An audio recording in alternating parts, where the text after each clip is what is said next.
Hi guys, it's me Luis, back again in another video, and for today's video, ayun na nga yung pinakahihintay ng lahat, yung iconic drunk blush look ni Nadine Lustre. For today, i-review din natin yung nagtitrending ngayon na clay blush, and yun yung gagamitin natin dito sa drunk blush na to, yung drunk blush look na to, na I'm putting all the credits dun sa makeup artist ni Nadine. Ituturo ko lang sa inyo kung paano niya ginagawa talaga yung drunk blush look ni Nadine na tinuro niya nung Lustre Beautycon. So, ayan, pinanood ko lang ulit yung video ko nung conference, and iniisip ko din yung mga naaalala ko pa nung conference, and pati yung napanood kong isang tutorial niya dito sa YouTube na mas detailed. So, ayun yung gagawin natin ngayon while reviewing yung clay blush.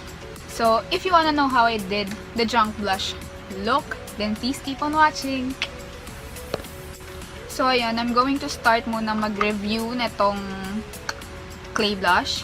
So, I'm not going to mention the brand since I'm going to rebrand this. Pero I'm going to have a different announcement on this one. Yes, magkakaroon ako ng rebranding sa makeup, so tune in for that. So, ayan, follow niyo ako sa IG for teasers and whatsoever yun. So, this is how the packaging looks like.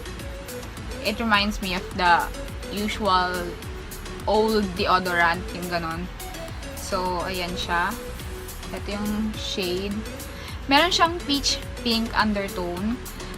Swinatch ko na siya kanina, and then win-air test ko. Siguro mga 4 hours din yun, lumabas kami. And wala akong suot underneath. As in, eto lang. Tsaka yung, tawag doon, brows ko. As in, grabe ako mag-oily kapag wala akong product sa face. So, ayan, nagtagal siya, hindi naman siya nawala. Nandun pa rin siya. So, I'm going to swatch it dito muna sa likod. Pero, ayan siya. I'm going to insert my photo here para makita nyo ka ng itsura. Ayan siya. And then, yung amoy niya, amoy powdery. Mabango. As in. And then, nilataas ko lang para makita natin kung gaano kadami yung product.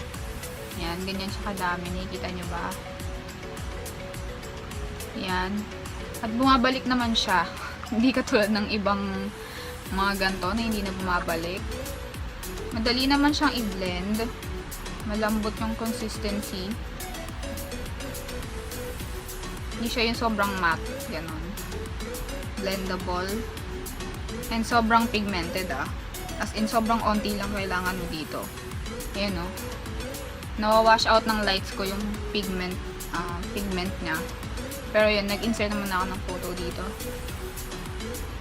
Sobrang nawawash out. Ayan, ayan.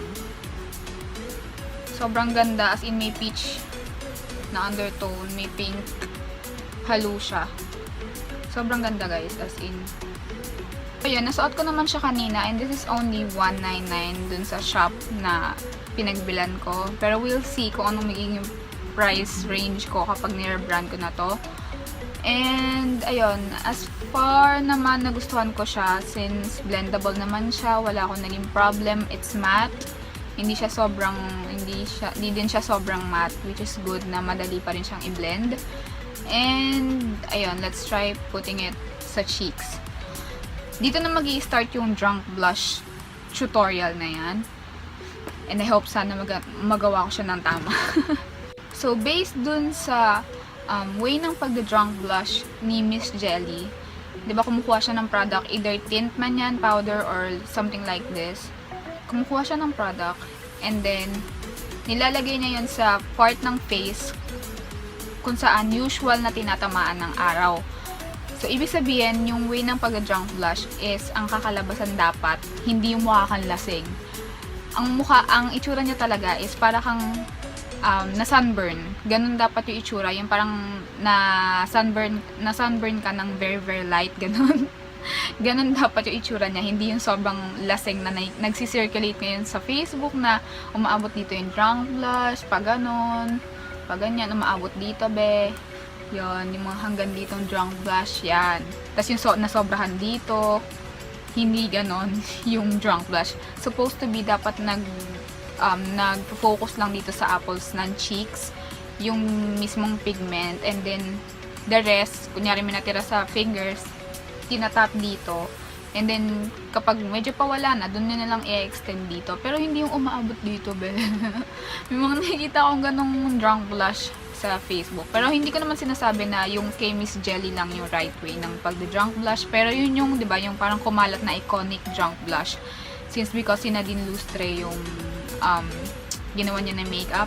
Basta yun, yung parang naging popular yung drunk blush because of Nadine Lustre. And then si Miss Jelly yung nag-create nun para sa kanya. Parang siya yung may kagagawan nun. Kaya nag-trending yung drunk blush look ni Nadine. Basta yun. So, itatry ko i-apply. Focus ko muna dito sa apples ng cheeks ko. Pag tumatayo ako, dito ako natatamaan. As in dito sa part na to. Yan. I don't know lang sa iba kung saan sila usually tinatamaan ng araw. Focus ni muna dito sa apples ng cheeks. Yung link tong mismong detailed tutorial ni Miss Jelly will be down below. Para kung hindi ko man nagawa ng tama or what, you can always go dun sa link sa baba. Yan. And then, tsaka ako kukuha ng very, very light. Tsaka ako i-drag dito sa nose. So, yun. Tsaka nyo lang i-drag dito. Huwag kayong maglalagay na sobrang sa nose. Yan, oh. Mukha na bang lasing? Charot. Hindi siya supposed to look like as lasing ka. As in, lasing ka na namumula yung buong mukha mo. Hindi. It's supposed to look like na parang na-sunburn ka ng very, very light. Ganun dapat siya. Diba? As you can see, hindi extended dito yung drunk blush ko and dito. Yan. Pero if you want, like, kung ano na lang natira, yun na lang yung i-ano nyo dyan. Huwag na kayong kumuha. Kasi pwede naman ma-extend yan eh. Para may gradient effect. Kasi pag na-sunburn ba kayo, abot ba dito? Pero, usually naman talaga, diba, dito lang.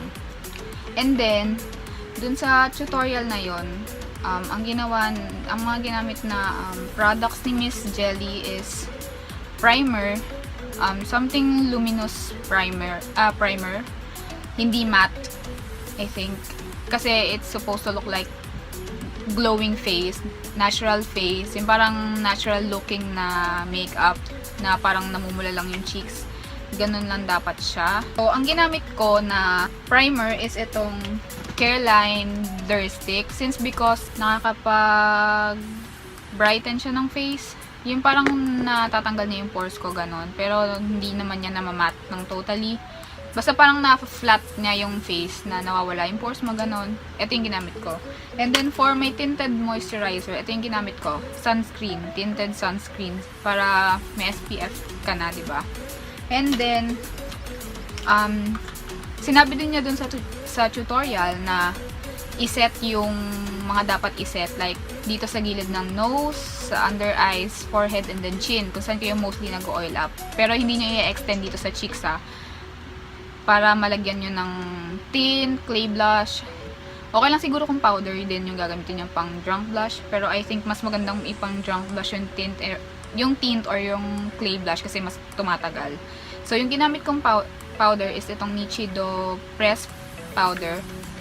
Ayan siya. Kasi since maganda to for someone na oily. For my lips, sabi dun sa tutorial, kailangan daw something pink nude na lipstick. So, yung ginamit ko is, pinagmix ko tong John Lauren Lip and Cheek Balm in the shade Lovelots. Tsaka itong, tawag dito, the powder mattes ng Maybelline in the shade Raw Cocoa. Yan. Tapos, nilagyan din niya ng gloss yung lips. So, ang ginamit ko is itong lip gloss ng Sweet Cherry ng Miniso.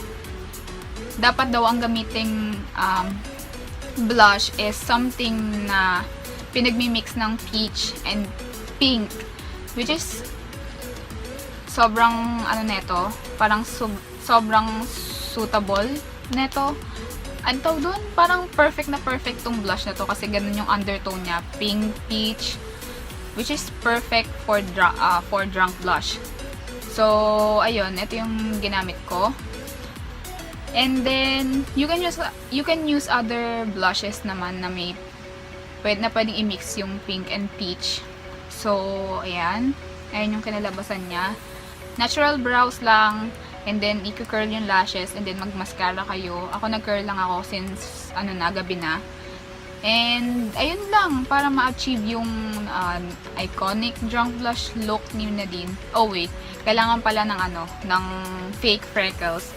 I don't know kung ituturo ko sa inyo to kasi hindi pa naman ako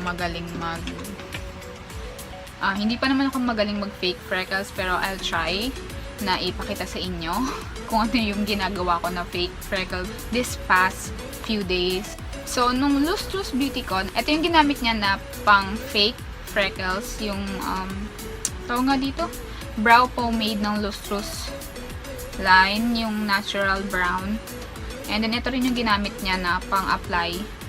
Sabi dun sa tutorial, you need to use a reddish brown na pencil, eyebrow pencil, or eyebrow pomade. Sabi dun na maggawa lang ng small dots. Yan, like, ikalat-kalat lang dito sa buong, diyan sa may kunasan yung blush nyo.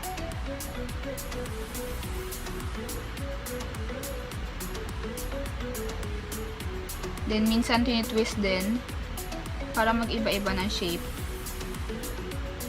Kasi, diba, iba-iba naman talaga yung itsura ng pekas. Pekas ba tawag dito? I don't know. Basta freckles. Yeah. And then, ang gagawin ko is parang ila-lightly pat ko gamit yung finger. Ayan. Para hindi naman siya sobrang dark.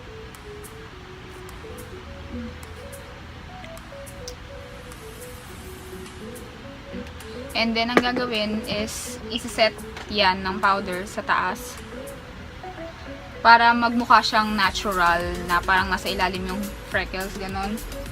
So, ayan na. Yan ang final look. Sana na may natutunan kayo dito sa tutorial na to.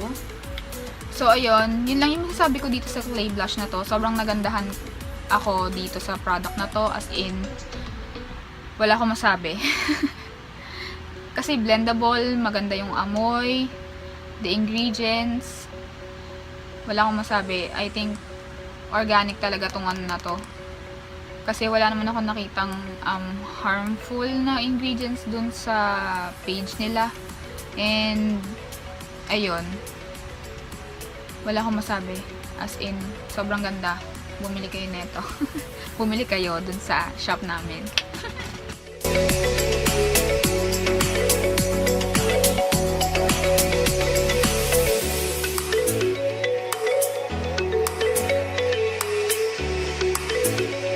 So I guess that's it for this video. Don't forget to follow me on my social media accounts, and if hindi pa kayo nakasubscribe, mag-subscribe na kayo to be part of the LOISTERPIECE fam. And ayun, thanks for watching, and always remember, you are a masterpiece. I will see you in my next one. Bye!